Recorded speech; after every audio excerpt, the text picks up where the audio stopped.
Hi everybody, my name is Joshua Parsons and I'm starting a study vlog on my journey to become a better poker player.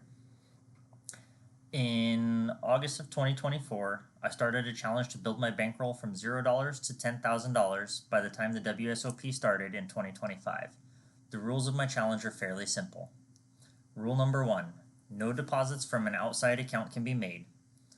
Rule number 2, shove fests such as the Gold Digger series found on Global Poker can be played and winnings count towards my goal.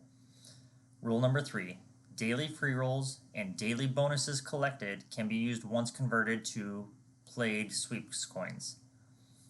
Rule number 4, entry tickets won from giveaways on the Twitch streams or by participating in other Global Poker social media giveaways can be used and the winnings applied towards the final total. To tell you why I think my challenge is unique compared to some of the other people, mostly pros, that I have seen do a similar challenge, here's a bit about my poker career up to this point. I've played less than 20 live tournaments to date. My largest buy-in is roughly $300, and I've cashed 0 tournaments. I've played roughly 150 online tournaments, with my biggest buy-in being roughly $20, and I've had 1 cash for $160. And I've sat down at a lot of cash tables. My total play time is less than 100 hours, if I had to guess. It's all been played at 1-3, and I'm up maybe $400. I'm not positive on that because I haven't really tracked that to this point. I've had no formal poker study sessions or lessons with a coach, and I've never paid for a website or a training tool before. I've watched a fair bit of poker content on YouTube, such as World Series of Poker, past events, and stuff like that, content that Daniel Negreanu and other poker pros have made. But I've honestly never thought that I could be somebody that makes money from playing poker. It was just something to do for fun or to kill some time while hanging out with somebody, stuff like that. So the goal of these YouTube videos is going to be for me to go through hands that I've recorded previously in tournaments that I've been playing, all online, and kind of use these as a study tool to help me improve my play. I'm hoping along the way that maybe if somebody else chooses to watch this, that they can find some spots where maybe they weren't playing correctly, or basically help somebody else learn while I'm learning at the same time. If nobody decides to watch these, then that's perfectly fine. I'll at least have the information that I learned along the way while making these videos. The posting of these videos is probably going to be fairly sporadic. I have a wife and 2 kids, so outside of trying to play and do some studying, it's going to be really hard for me to find time to actually edit these videos and then record the audio to go over them and analyze each hand and stuff like that. But I'm going to do my best. Currently, I'm hoping to post at least 1 video a month. Ideally, I'd be doing 1 a week, but this first one that I'm doing has proven a little tougher than I had originally thought it would take to actually edit the videos and everything like that. So without further ado, we're going to go ahead and get into it. In this first hand, the blinds are in level 2.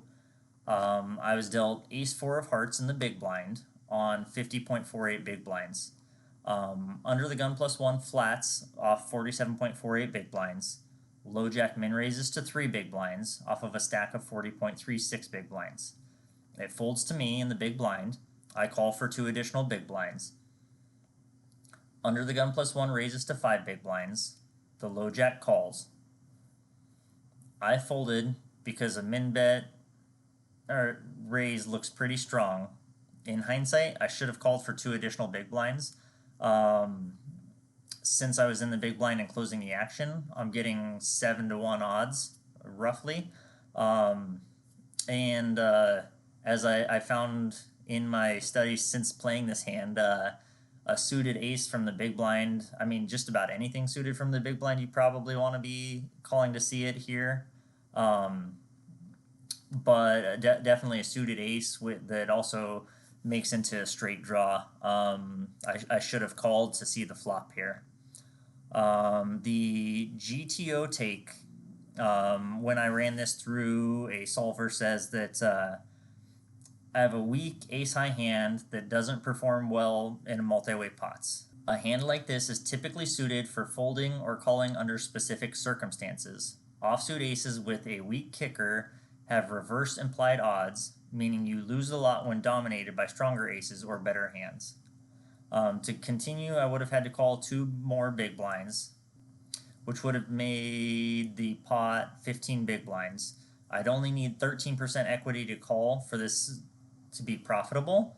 And when looking at the ace 4 suited, I should have 25% equity. So I had more than twice the equity I needed, or roughly twice the equity I needed to actually make the call here. And this first hands is the exact reason why I'm making this video, so I can actually sit here and learn how I should be playing versus how I actually played it. Moving on to the second hand, I dealt pocket threes in the small blind, under the gun flats, middle position raises to 3, the low jack min raises to 6 big blinds.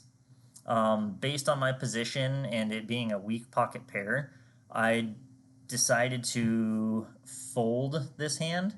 I could have called to try and set mine, but with 2 interested parties in front of me, I decided it's probably better to just let it go. Now, if I look at it from the GTO point of view, given the action, pocket threes is too weak of a hand to continue based on the fact that there was a raise and a 3-bet in front of me. Pocket threes don't perform too well in a 3-bet pot unless you can flop a set, and the implied odds aren't strong enough here to warrant a call. Alright, on to hand number 3. I was dealt Jack 8 suited in the cutoff on a stack of 46.68 big blinds. The high jack flats on a stack of 52.14 big blinds. I raised to 4 big blinds and everybody folds. I pick up an easy 3.3 big blinds. My thought process was that I was attempting to get heads up in position with the player in the low jack. It appeared he wanted to see the flop by flatting, but I didn't want to go multi-way, so I raised maybe a little large, but that's why I did what I did. According to GTO, or the GTO aspect of this, it says, by raising, I aim to isolate the limper and take control of the pot and apply pressure to weaker hands, which is a sound strategy. A standard GTO raise size in this spot would typically be between 3 to 4x the big blind when facing a limper. I chose to raise to the 4 big blind mark, which is the upper end of the standard raise sizes. By raising to 4 big blinds, it also discourages the small blind and big blind from calling with speculative hands. Since I'm giving them worse pot odds to continue, especially when in a slightly later position and can apply pressure after the flop just based on position. The final verdict is that 4 big blinds is a solid GTO approved size bet in this spot. The fourth hand that I played in this tournament, I was dealt ace of clubs, king of diamonds in the hijack on a stack of 49.88 big blinds, and the action folded to me. I bet 3 big blinds, the small blind with a stack of 57.41 big blinds calls, and we're heads up. The flop comes queen of spades, 4 of hearts, 4 of diamonds. The small blind checks, and based on this, I have a strong enough hand I probably could c-bet here. but I decided to check back. The ace of hearts comes on the turn. The small blind checks, and I bet 2.2 big blinds to try and keep his draws and worse aces in. The result was that the small blind folded, and I picked up 7.8 big blinds. The GTO view on this hand, okay. Pre-flop, I raised to 3 big blinds with ace king offsuit, which is a standard raise size. Hindsight, it might be a little big based on my stack of 49.88 big blinds, but that's something that I'm learning and adjusting to.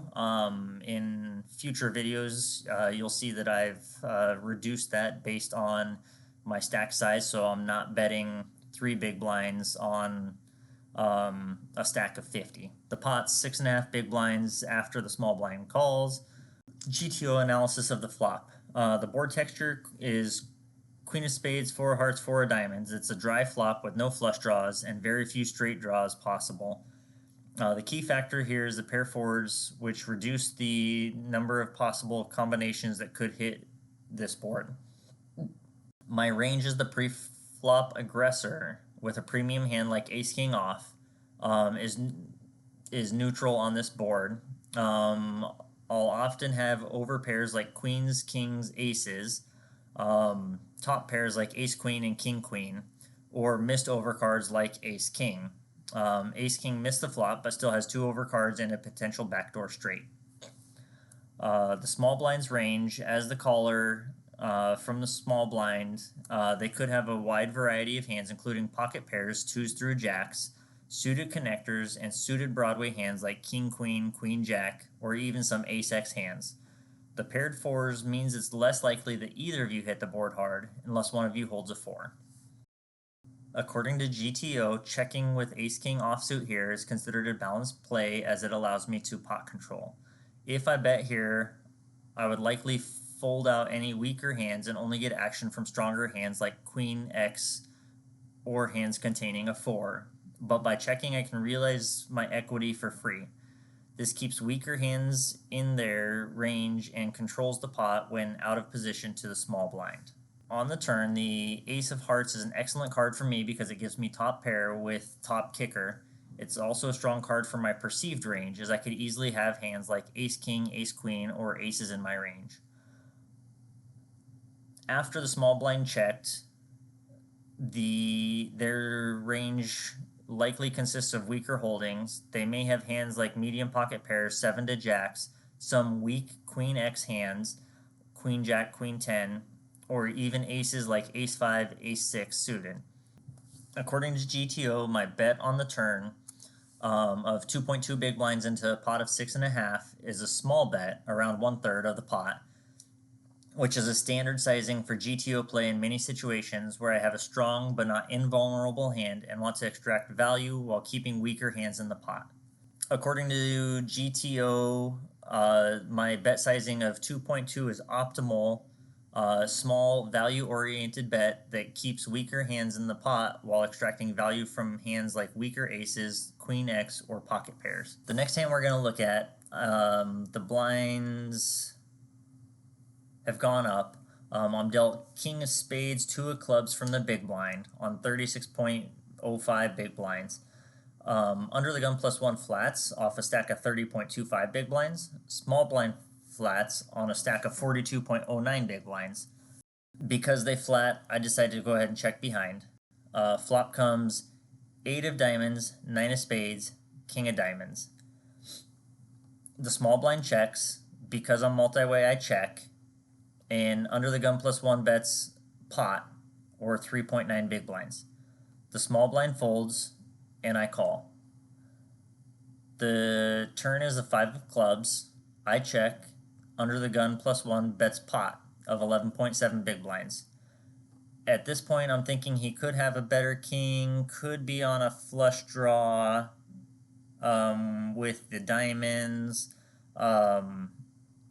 I don't have a diamond to block it or anything like that. But yeah, my 2 of clubs here is what ends up being the thorn in my side. I decided that he could have a better king or something along those lines, so I decided to fold.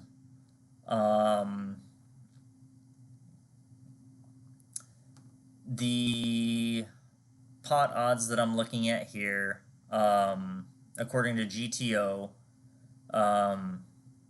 says that I'm facing an all-in sized bet requiring a call of 11.7 big blinds to win a pot of 21.2 big blinds. This means I'll need around 55% equity to justify the call. Against a stronger range of hands that includes better kings, two pairs, or strong draws, your equity is well below 55%. Even against draws, my hand is vulnerable because a diamond or any overcard could put me behind. And on the turn, folding to a large oversized bet is the correct play. My hand is too weak and I don't have enough equity to call against such a large bet. Yeah, I don't know. Leave a comment down below. Let me know if you think that folding the King 2 offsuit here was the correct play, or let me know if you would have tried to call here and thought that top pair, no kicker is the best hand. Alright guys, and on to the next hand. Actually the very next hand. Dealt Queen of Clubs, Jack of Diamonds from the small blind, from a stack of 31 big blinds. Hijack raises to 2.3 big blinds off a stack of 38. I actually folded this hand just because I'd be out of position and I was still waiting for the big blind to make a decision.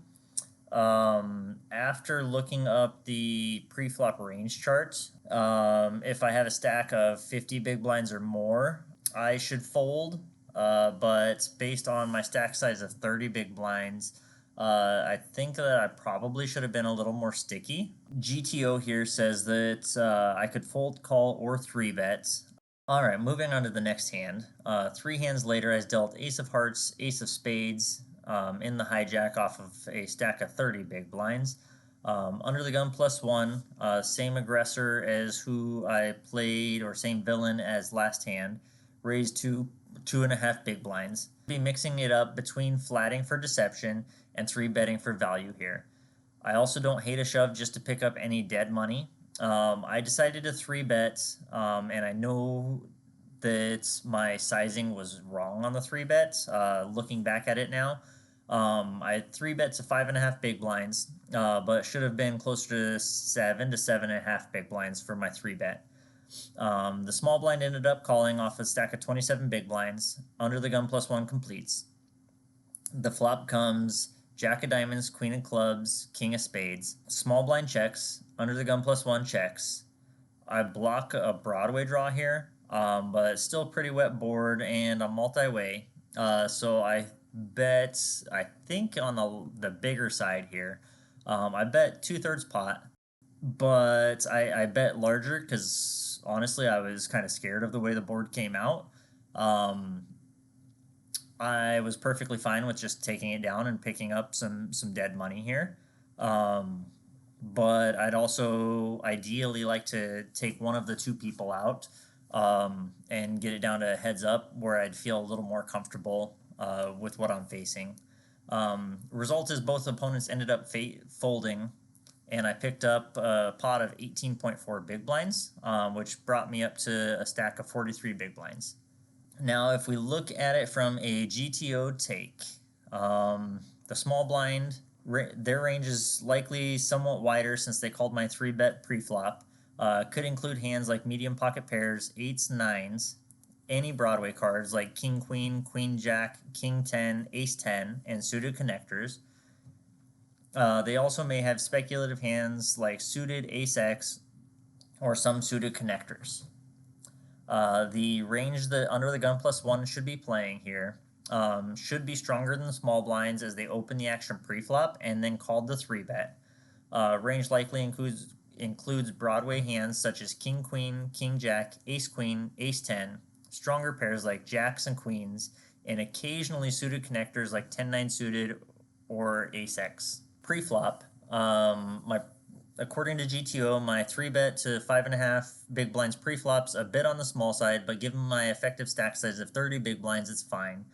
I want to build the pot with pocket aces, and I don't mind getting action from worse hands. So it says GTO approved, even though my 3-bet's a little small. Based on the board texture, it says it's a dynamic flop, and I should bet for value, but also be cautious due to the many hands that could have strong equity draws. It says betting large, 50 to 75% of the pot, is a standard in GTO, especially in multi-way pots. This serves several purposes: value from worse hands. So I'd be getting value from worse hands. So my bet size pressures hands like King X, Queen X, and Jack X to call, which are all worse than my pocket aces, obviously.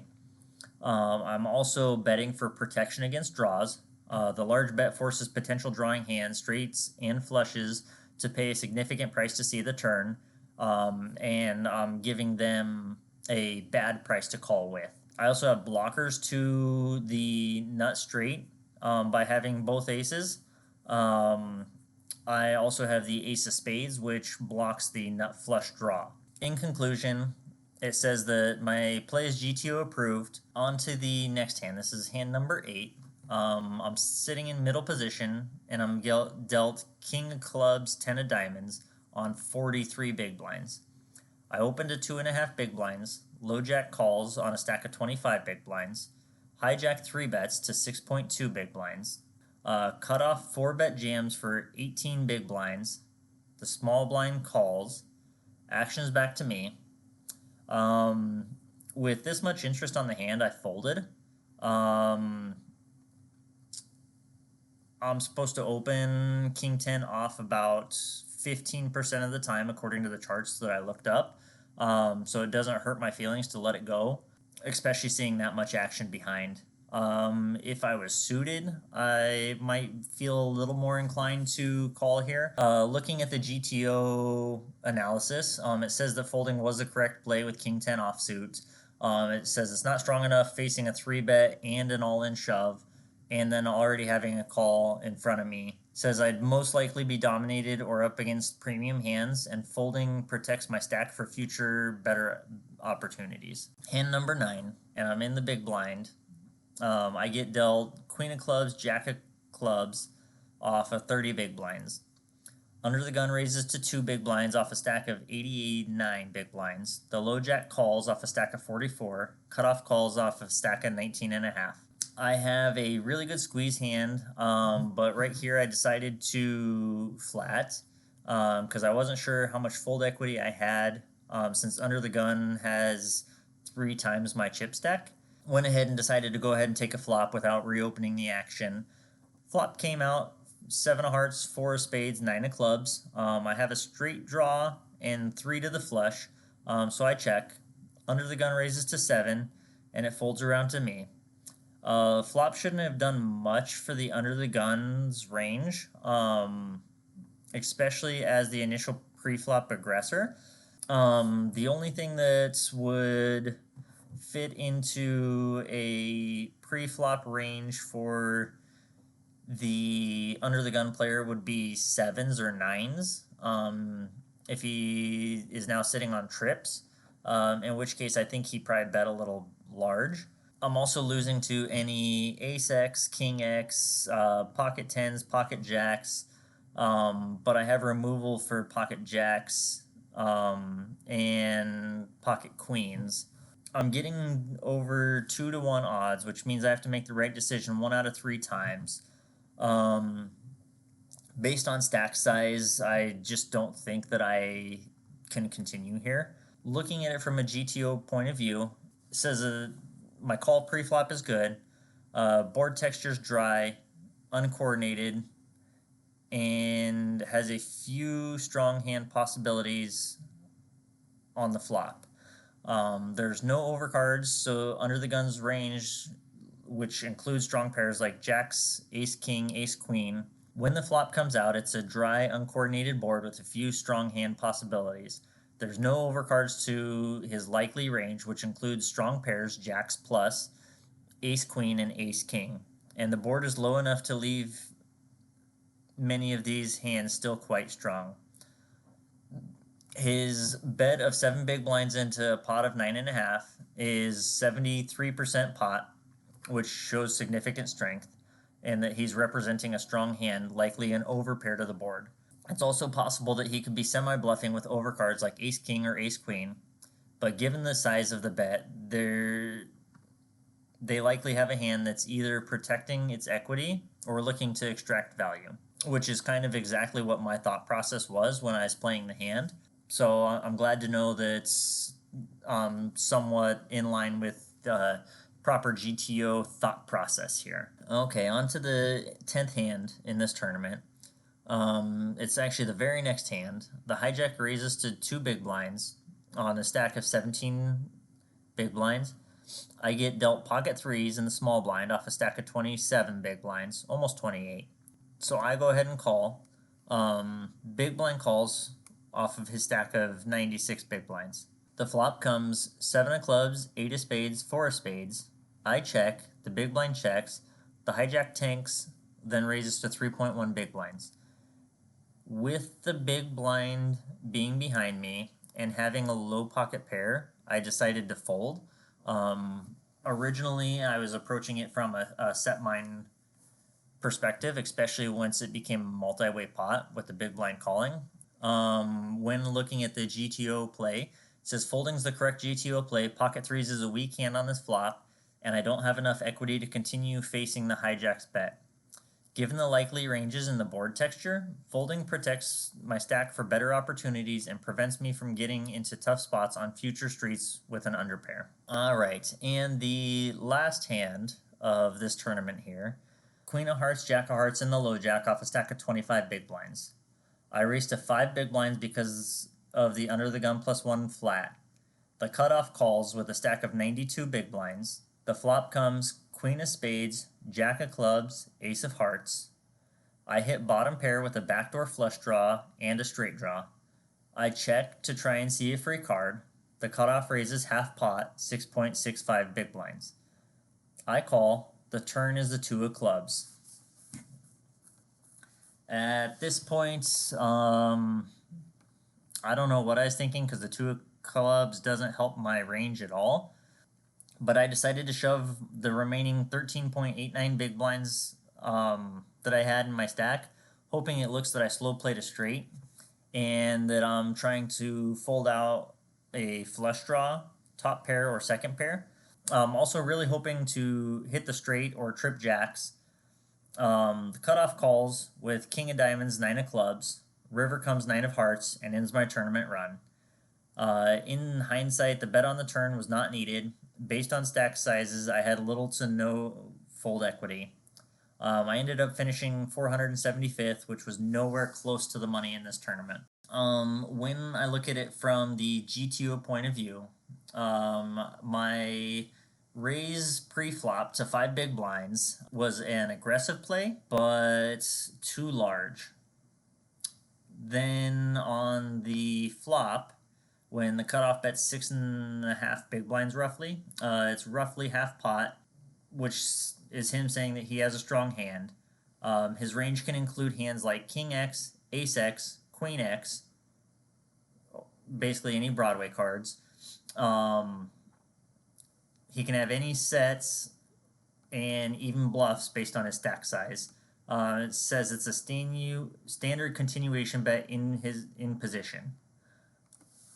My call, it says this call is marginal but not unreasonable. You have middle pair, the jacks, on a board where your hand could still have some equity against bluffs or weaker hands like Queen X, straight draws, or smaller pairs. Flop conclusion. The check call is defensible, but you're in a marginal spot. Given the stack to pot ratio, you're already committing a significant portion of your stack, and your hand is fairly weak against a wide betting range from the cutoff. The action on the turn. My shove is a large shove based on my remaining stack. It's roughly half the pot. By shoving, I'm trying to apply pressure, but I'm not representing a very strong hand. And there's a decent chance the cutoff is holding a hand like Ace X or King X, which they will call with. When he calls, it indicates he has a strong hand, top pair or better, and they are getting good odds to call given the size of half the pot. GTO conclusion says the all-in shove on the turn was not the optimal GTO play. I'm shoving with a hand that's likely behind and has little fold equity. A better option would have been to check and evaluate the cutoff's actions. If they bet again, folding would have been a more conservative but correct GTO decision, as I'm behind most of their value range. Which I would agree with. I think that I tend to overvalue one pair. As you'll see in some of these tournaments coming up, when I get to editing the videos, um, I think I tend to value one pair, especially if it's top pair, a little more than I should. Um, but yeah, stay tuned. I hope that this study session helped you some. I know that going back and reviewing these hands really helped me for a couple of reasons. One, seeing that I was making the correct GTO play based on the little to no studying experience that I have was a huge confidence boost. And then knowing or being able to analyze and see feedback of my incorrect bets when I made them or the incorrect shove at the end was very helpful. So I hope you guys enjoy this video. Thanks for tuning in.